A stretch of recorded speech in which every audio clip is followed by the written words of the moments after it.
Good morning, everyone. It is an honor and a privilege to be here. And I am the spiritual care advisor for Karmanos Cancer Institute.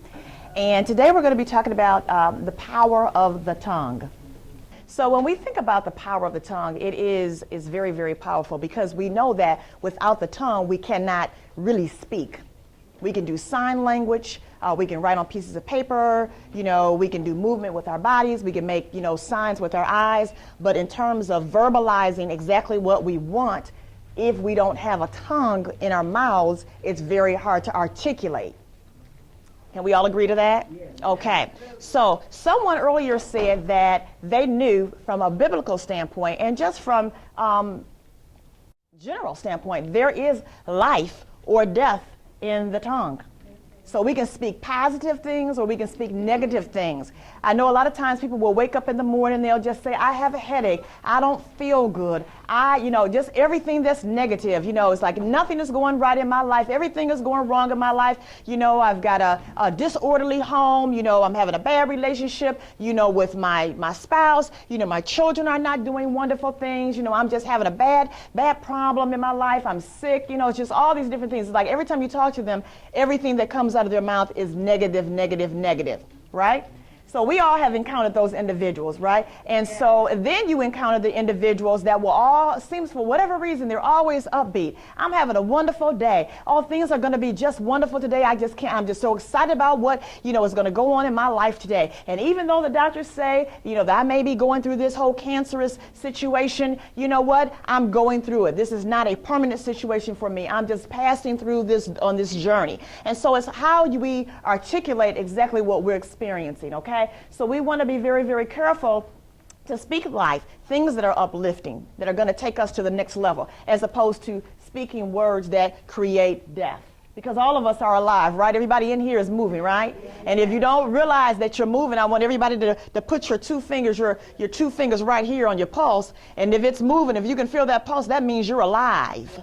Okay? Because sometimes we associate with people who I refer to as the walking dead, because they're just walking around, they're just going through the motions, and they don't realize that you have life and you have something to live for. I don't care how bad your situation is, you have something to live for. Okay? So it says the power of the tongue has the ability to do several things. Okay? Has the ability to degrade. I'm sure at some point in your life, somebody has said something to you that was not positive, that was very degrading to you. I remember when I was coming up, I was always small. I've always been pretty much, I stopped growing, I probably think when I was about 12 years old. So I've been the same size since I was like 12 years old. And so people would label me as calling me names like shortstop or pee-wee or little bit and different things like that. And to me, that hurt my feelings because the majority of my friends had already developed. They were maybe like 5'3" to 5'6" in height by the time we got to high school. And so for me, that, it really hurt my feelings. And so I had a complex, about my size. And so to me, even though it weren't curse words, there were words that degraded me and made me feel very, like I didn't fit in.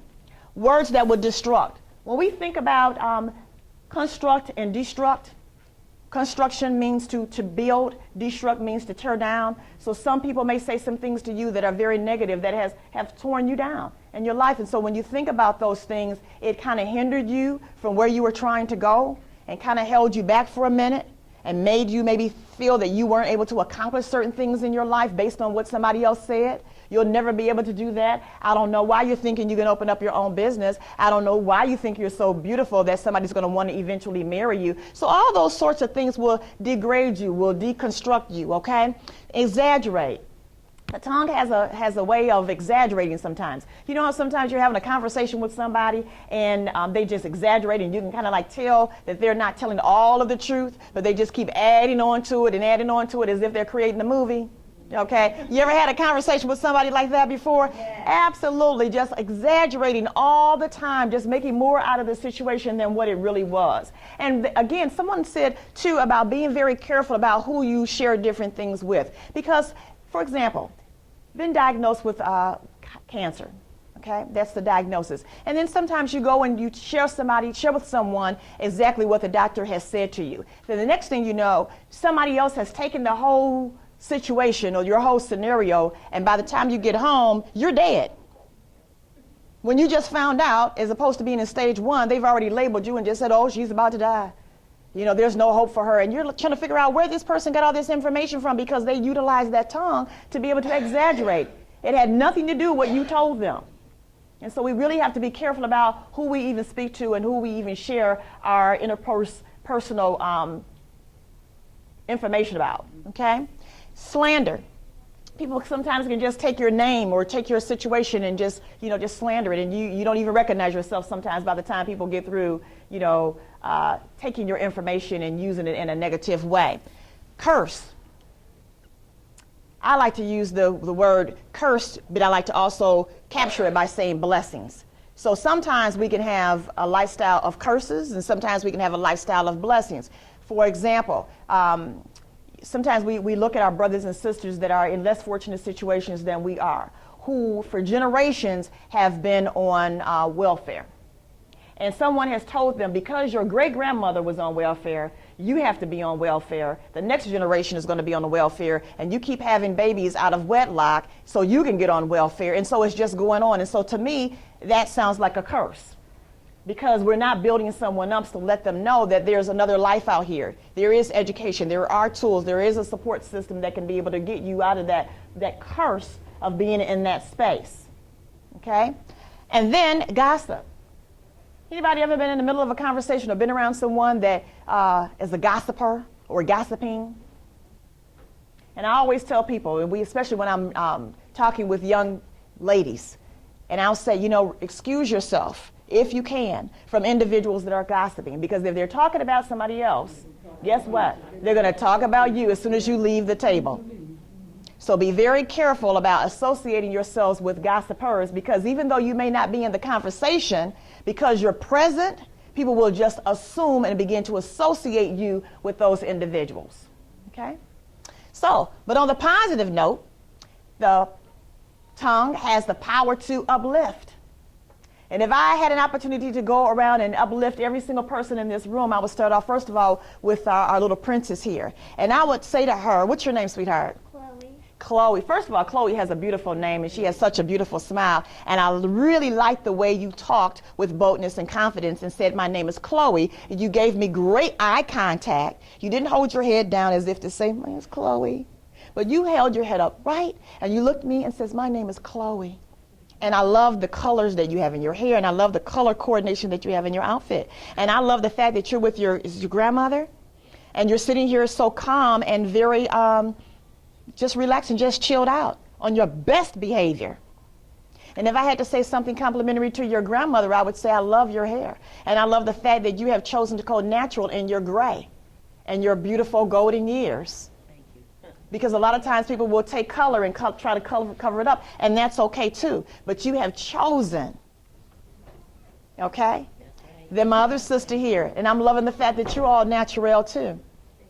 And I love the colors that you have on today, and I just love your spirit. And I love the fact that my next sister came in and she just began just to share, and she was very, very open about her situation and saying that she was glad to be around like-minded individuals. So she was very open with that. And then my next sister there, I want to say a compliment to you today. I want to uplift you and encourage you, because my spirit feels that you've been through a journey. And I just want to let you know that this is just the halfway point and the best is yet to come. Amen. And my other sister in the back that's back there rubbing her hands, I love your spirit as well. And I can just tell from my spirit to your spirit that you're a very uplifting and you're a very encouraging person, and you're a very trustworthy person. And a lot of times people will come to you and share all sorts of things with you because they can trust you. So I want to compliment you and uplift you for being a trustworthy individual. And my sister back there with the royal blue on, she says, I go to church and I hear the things about the power of a tongue and from a biblical perspective, but I want to hear something from a worldly perspective. And I don't want to say what I'm saying is worldly, because it is a little biblical, but this is just my point of view, okay? So let me just say, what I've experienced throughout my life and some information that I've gathered from other people who are like-minded like myself. And thank you so much for being here and bringing that wonderful positive energy. Okay? And my sister, my coworker back here, the fact that you just showed up and you took time off of your schedule, both of my sisters, they could have gone anywhere to have lunch, but you all chose to come here and fellowship with our family that is here on their healing journey. So that's a blessing in itself, because sometimes people will choose to separate, but you came to be a part of this. And so thank you so much for being here and bringing your spirits and bringing your smile and that positive energy. And then my sister right here, thank you so much for just coming and just being a part. And I just love your smile, and you're sitting there with just upright posture, and you're just so beautiful. And she's one of these beautiful ladies that you can't tell how old she is. And if I was going to guess, I would say she's about 45, but she was like, oh my goodness, I'm so glad. But I know she's a little bit older than that. And I'm not going to even put her on Front Street, but you are beautiful. Just beautiful. And then Miss Colorful. Looked like she just came back from Hawaii. Amen. And take me with you the next time. 40 years ago. 40 years ago you went to Hawaii? Wonderful. And you're still looking beautiful. You look like a Hawaiian. And I bet you if we got her to get up and move, she could show us a couple of moves, right? But you see, when someone uplifts you, how did you feel? How did that make you feel? Because somebody was saying something positive about you. And so sometimes we have to get in the habit of saying something positive about ourselves. We have to be able to look into the mirror and every day, and I say this to myself every single day, I am uniquely and wonderfully made by God in His image. And I may not look like you, I may not sound like you, I may not talk like you, I may not walk like you, I may not think like you, but I was uniquely and wonderfully made in God's image. And I'm here on a purpose to do the very best that I can in my life. And part of my purpose is to be able to uplift and to encourage others that cross my path. And I get excited in the morning before I come to work, because I know that I'm going to cross at least over 300 people in the hallways throughout the day. And so I get excited that I'm going to come in contact. I might give you a shake. I may give you a hug. I may just give you a smile. I may be able to give you a word of how you doing and have a blessed and wonderful day. So I anticipate my encounters. And when I have an encounter with someone and they give me a smile back or a word of encouragement back, that makes me feel good as well. So those words that we use, that we go back and forth with, are very, very powerful. Speaking things into existence. I'll give you a good example of that. A friend of mine that I met about 2 years ago, I was in Chicago. And we were over to one of my relatives' home, and he pulled up and he had a beautiful yellow Porsche. And I said, wow. I said, my name is Portia, and you're driving a Porsche. I think that I should, have a ride in your vehicle. And so he said, well, if you'd like to take a ride, I'll take you for a ride. So he took me for a ride, and I felt really, really good about it. Well, he said, well, you know what? Since you brought it up, I have to give you this testimony. I said, okay. So he shared with me that he was in the process of buying a Porsche. He had been saving up his money. And he knew at this point in his life he couldn't afford one. So what he did is he went out and bought one of those little miniature sized cars, and it was a Porsche, and he said he had it on his desk. And see, every day he would look at it and just says, one day I'm going to have a Porsche. He didn't say I was going to buy a Porsche. He said, one day I'm going to have a Porsche. So anyway, he saw this ad, I guess in the newspaper. I guess it was the news used car sales papers and everything. So he was looking through the paper and he saw this ad. So he called the guy up and said he wanted to see the car. So the guy came with him, and so the guy said, well, the price of this car, he asked the guy, how much is the car? He says, well, if I were going to sell it, I would sell this car for like $50,000. So he goes, wow. So he says, okay. So he says, well, are you interested? He said, I'm very interested. He said, but I can't afford it. He said, okay. He said, well, why don't you just think about it and give me a call in 3 days? So the guy says, well, I knew I didn't have $50,000 sitting around to put towards a car. So the guy calls him back and says, did you think? He said, yeah, I thought about it. He says, I can't afford the car. He said, meet me again, same place. So they met again, same place. So he says, I want to take you for a ride in the car. Maybe you'll like it a little bit more. So he got in the car, went around, took a little spin around and everything. And so he says, well, what do you think? He said, I love this car. I really, really like it, but I can't afford it. He says, what if I were to give it to you for $30,000? He was like, he said, I probably could do that, but I would have to check and see if I can get financed. He says, okay, let's check back in 3 days. Third day, he didn't call the guy back who owned the car. The guy who owned the car called him back and says, what do you think? And he says, I think I want to do it. He says, okay, meet me. Same place, same time, next day. So he goes. So were you able to get the car financed yet? And he says, I think so. So he says, don't worry about it. He said, I just wanted to see if you really, how bad you really wanted the car. He gave the guy the title, signed it off, and said, be blessed. He said, I've got 10 cars. He says, and I don't need another car. Well, who is he? So That's what I said. But you know what? He spoke it into existence. He kept saying, one day, I'm going to have a Porsche. Now, I don't know how long he had that Porsche sitting up there, but it came to pass. He spoke it into existence. I am factor. Absolutely. Absolutely. Yeah. And so, the same thing with healing. You know, it's all in God's timing. But I truly believe even sometimes patients will challenge me and just say, you know what, we were praying and we were believing in God for healing, and my mother passed. And I truly believe, this is what I believe, is that even though mom passed, she was free from the sickness and from the disease that had attacked her body. She is no longer suffering, and she is no longer carrying the burden of cancer. She is free. She is delivered. So it's a matter of being able to think in that mindset. And I always say, you know, I pray for God's perfect will, not my will, not the patient's will, not the doctor's will or the nurse's will, but I pray for God's perfect will. All right, so what I want you to do right now is I want you to think back to a period in your life when somebody said something to you that wasn't so positive. Everybody's had one of those experiences, right? Well, we all can concur that when negative things or not so positive things are said about us, it doesn't make us feel good. And sometimes we internalize it, and sometimes we even begin to believe it, what that person is saying to us, or that person's judgment of us. And we take it in and just says, wow, do I really come across like that? That's just somebody else's opinion of you or the situation, okay?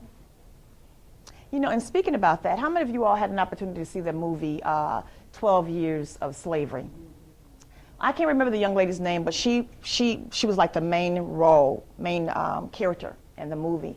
And I remember when she was talking on television, I think she was receiving one of the awards, and she said every morning when she woke up, she said she asked God, please change the color of my skin. Yes. She said, please change the color of my skin. That was her prayer every single day, because someone had told her that the color of her skin was not beautiful. And so she was living with that all these years. And so sometimes little things that people say to you when we were little, and mama and dad and grandmother and grandfather, they didn't even know that it was said to you because we didn't share. But all of our lives, we kept it in our, kept it right here. And then one day, when we began to just release and forgive all those people that have said negative things about us, it just makes us feel so much better. Because I like to believe that when we begin to forgive, we can become freer. Okay? We can become free. Okay? So, it says what we allow in our spirits or our ears has the potential to come out of our mouths. Okay? So a lot of times we hear things that are negative. We have to be very careful of what we watch on TV. We have to be very careful of what radio stations we listen to, what music we listen to, conversations that we overhear, because typically what happens is whatever you're around, it doesn't have a choice but to get inside of you. And the next thing you know, you're speaking that way. I often say to my boys when they were coming up, I said, you know what, I can't allow you to hang out with those other boys. Well, why? I says, well, you know what, I don't like the way they talk. Oh, man, they're just expressing themselves. I said, well, they need to figure out some different vocabulary. Because if you continue to hang out with them, guess what? You're going to start speaking that same language. Or in the situation of healing, when you're walking around people and talking about negativity, and I've got this old cancer, and they said I've only got 6 months to live, and everything that comes out of your mouth is negative, guess what? Or coming into you that's negative is going to eventually come out, and you're going to start saying negative things. So we have to make sure what we embrace and allow to come into our spirits and also into our ears. Surround yourself with positive people. Find some people that you can hang out with that are uplifting, that will build you up, that are all about positivity. Because I'm telling you, when you hang around folks that are uplifting, that are about making things happen, that are uplifting and encouraging and giving back to the community, because it's really not all about us. The fact that we're here today is really not about us. It's about us being in this place, in this space right now, to be able to take something back to other people and to share it with them. That's what it's really all about. It's not about us. And even as you're going through your healing journey, it's not about you. It's about you getting through this journey and being able to share with another brother or sister to be able to uplift them and encourage them and letting them know that I came through that. I had that, but guess what? Look at me now. Don't I look good? You know?